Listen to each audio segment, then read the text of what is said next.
এই পেশেন্টের আমরা পিসিএনএল অপারেশন করলাম। ওর ছিল পিউজেতে পাথর, অর্থাৎ কিডনির যে নালি আছে ইউরেটার, তার মুখের দিকে প্রথম যে একটা ন্যারো জায়গা যেটা পেলভি ইউরেটেরিক জাংশন, ওইখানে এই পাথরটা ছিল, এই যে দেখা যাচ্ছে। হ্যাঁ, বা ডান দিকের যে ফিল্মে সিআরমে এটাই তার পাথর, এটা নিচে ছিল। তো তার আগে আমরা কি করেছি, অপারেশনের পূর্বে পুশব্যাক করা হয়েছে পাথরটাকে। এবং দেখেন আমরা যে ইউরোটের ক্যাথেটার দিয়ে নিয়েছি, ইউরোটের ক্যাথেটার দিয়ে পেশেন্টকে আমরা প্রোন পজিশন করে এখন আমাদের টার্গেটেড ক্যালিক্স অর্থাৎ লোয়ার ক্যালিক্সে আমরা পাংচার করতেছি। তার আগে আমরা এই যে সুন্দর করে পাইলোগ্রাম করে নিচ্ছি যে আসলে আমরা কোথা দিয়ে ঢুকবো, কোন ক্যালিক্সে পাংচার করব। যেহেতু লোয়ার ক্যালিক্সটা খুব ভালো ছিল, এই জন্য আমরা লোয়ার ক্যালিক্সে পাংচার করেছি। পাংচার করার পরে এই যে পানি আসতেছে, খুব সুন্দর একদম ক্লিয়ার ফ্লুইড। হ্যাঁ, এটা কনফার্ম করে নিতে হবে যে আসলে ইউরিন আসতেছে কিনা, তাহলে এটা বোঝা যাবে যে আমাদের প্রপার পাংচার হয়েছে। এবং পাংচারটা আমরা পোস্টের ইনফিরিয়র ক্যালিক্স দিয়ে করব। এবং তারপরে আমাদের কাজ হচ্ছে একটা গাইডওয়ার দেওয়া। গাইডওয়ার প্লেস করলেই, এটা যদি গাইডওয়ারটা আমরা সিস্টেমে বা ইউরেটারে দিতে পারি, এটা সবচেয়ে ভালো হয়। তাহলে মোস্ট কনফার্ম যে না, আমরা আসলে ট্র্যাকটি আছি এবং আমাদের এখানে পৌঁছানোটা ইজি হবে। এখানে দেখার বিষয় হচ্ছে, এখানে কিন্তু দুটো পাথর আছে। একটা খুব ছোট পাথর দেখা যাচ্ছে, হ্যাঁ, ডান দিকের যে এক্সরে ফিল্মটা, এটা হচ্ছে আমরা একটা স্ন্যাপ নিয়ে রাখি, আসলে এটা কন্ট্রোলের মতো কাজ করে যে আসলে পাথর কোথায় আছে, কোন লোকেশনে আছে। আর আমরা এই যে এখন দেখেন একটা গাইডওয়ার দিচ্ছি, গাইডওয়ারটা দেওয়ার চেষ্টা করতেছে, কিন্তু এই গাইডওয়ারটা ইউরেটারের প্রথম দিকে যাচ্ছিল না, পরে কিন্তু ইউরেটারে চলে গেছে গাইডওয়ারটা। হ্যাঁ, এই যে গাইডওয়ারটা ইউরেটারে চলে গেছে। দ্বিতীয় ধাপের কাজ হচ্ছে আমরা এই যে ওভার দ্য গাইডওয়ারে এই নিডেলটাকে আমরা পাংচার নিডেল, 2 পার্ট পাংচার নিডেলটাকে বের করে আমরা অ্যালকেন রড দেবো। অ্যালকেন রড দেওয়ার পরে আমাদের তারপর হচ্ছে 2 পিস ডাইলেটর দেওয়ার পরে আমরা অ্যালকেন রডের সাথে আমরা ডাইলেটরসগুলো দিতে থাকবো। আমাদের 2 পিস প্রথমে আমরা এই নিডেলটাকে উঠাই ফেলবো, গাইডারটা থাকবে। ওভার দ্য গাইডারে আমরা পরবর্তীতে ডাইলেটেশনটা করব। এখন যে আমরা ডাইলেটেশনটা করতেছি,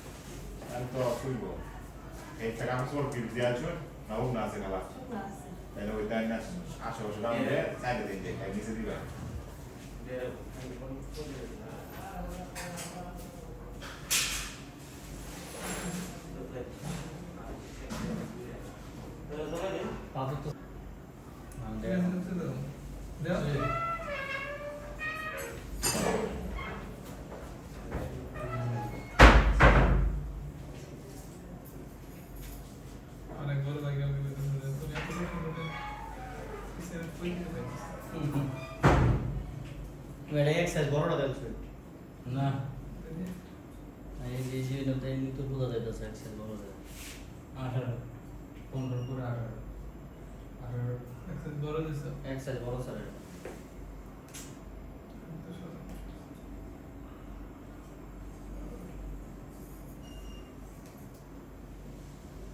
পনেরো এবারে আরেকটা আছে, এই যে রয়েছে না এখন এই জিনিস সিরিয়াল করছে, সিরিয়াল করছে না, এক এক দিন এক এক কাম করো। ডাইলিটেশনটা করা হচ্ছে। আমরা এই পেশেন্টের যেহেতু পাথরটা একটু বড় হয়ে গেছিল, আমরা 28 ফ্রেঞ্চ ডাইলিটেশন করব।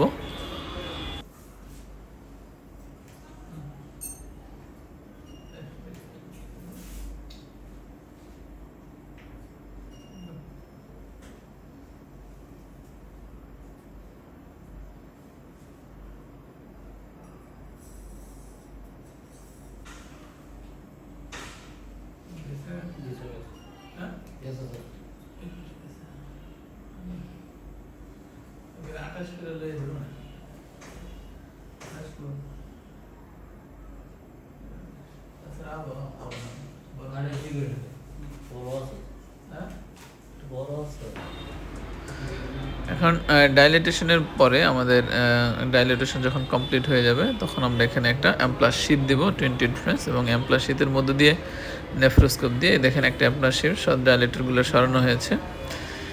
নেফ্রোস্কোপ ইন্ট্রোডাকশন করব। নেফ্রোস্কোপ ঢোকানোর পরে দেখা যাচ্ছে যে সুন্দর যে পাথরটা একটু হলুদ হলুদ কালারের দেখা যাচ্ছে, এটা স্টোন, এটা হচ্ছে গ্রাসপার দিয়ে আমরা পাথরটাকে ধরে নিয়ে আসবো। এটা ইনটেকই নিয়ে আসা সম্ভব, যেহেতু এই যে সুন্দর ইনটেক পাথরটা চলে আসতেছে।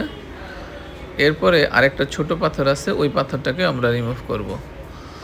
হ্যাঁ, কম্পিউটারে অনেকে চিন্তা করে যে পাথরটা ক্লিয়ার করা যাবে কি যাবে না, ছোট পাথরটা দেখা, কিন্তু এখানে তো যেহেতু দেখা যায়, দেখেন এই যে ছোট আরেকটা পাথর দেখা যাচ্ছে খুব সুন্দর। আমরা জাস্ট সিস্টেমে ঢুকে পাথরটাকে ধরে নিয়ে আসবো, এবং কিডনি কিন্তু অ্যাকচুয়ালি ওয়াশ আউট হয়ে যাবে। যে আরেকটা পাথর দেখা যাচ্ছে, এই পাথরটাকে আমরা সুন্দর ধরে নিয়ে আসবো। এইসব অপারেশনে ইউজুয়ালি যদি পাংচার খুব ভালো হয়, কোনো ব্লিডিং থাকে না, রুগীর কষ্ট কম, আমরা একদিন পরে রুগীকে ছেড়ে দিতে পারি। হ্যাঁ, অনেকে বলবে যে না আপনার ফুটো করে দেখেন একদম ক্লিয়ার স্বচ্ছ, ভেতরের ক্যালসিয়াম সিস্টেমটাকে আমরা ওয়াশ আউট করে দিতে পারি, যেহেতু ফ্লুইড থাকে এবং সিস্টেমটাও কী থাকে, খুব ভালো থাকে। এই যে অপারেশনের পরে দেখা যাচ্ছে যে এই যে আমরা পুরো ক্লিয়ার।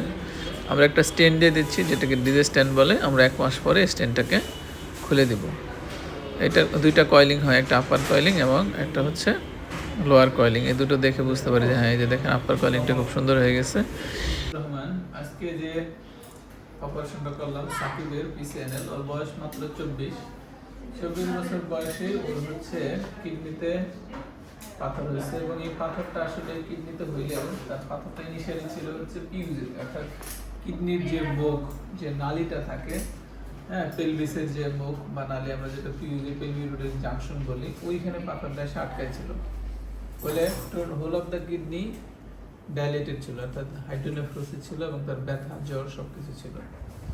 এবং দেখেন যদি পিসিএনএল অপারেশন, যেটা আমরা এন্ডোস্কোপিক্যালি যেটা আমরা করি, সেক্ষেত্রে দেখেন একটা ছোট্ট পাথর, এই একটা আমরা তখন কিন্তু এক্সরেতে আমরা এখানে একটা বড় পাথরের সাথে একটা ছোট পাথর আমরা দেখছি, এবং দেখেন আমরা কিন্তু দুটো পাথরই পাইছি। এই হচ্ছে বড় পাথরটা, এটা যে ছোট পাথর, অর্থাৎ এই যে অপারেশনের পরে কিন্তু ছোট এবং বড় কোনো পাথরই কিন্তু আমাদের নাই।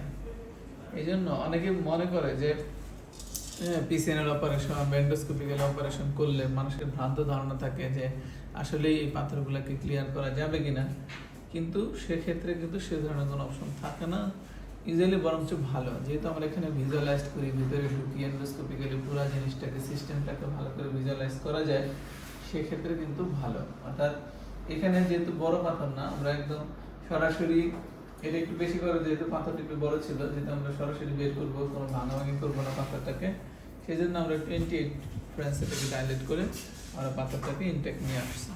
এই জন্য অনেক সময় দেখা যায় যে পাথরটা যদি একটু সেন্টিমিটার 1.2 এরকম, এইসব পাথরটা কিন্তু ইনটেকও আমরা কি করতে পারি, পিসিএনএল এর মাধ্যমে বের করে নিয়ে আসা সম্ভব। ভিডিওতে দেখার জন্য সবাইকে ধন্যবাদ।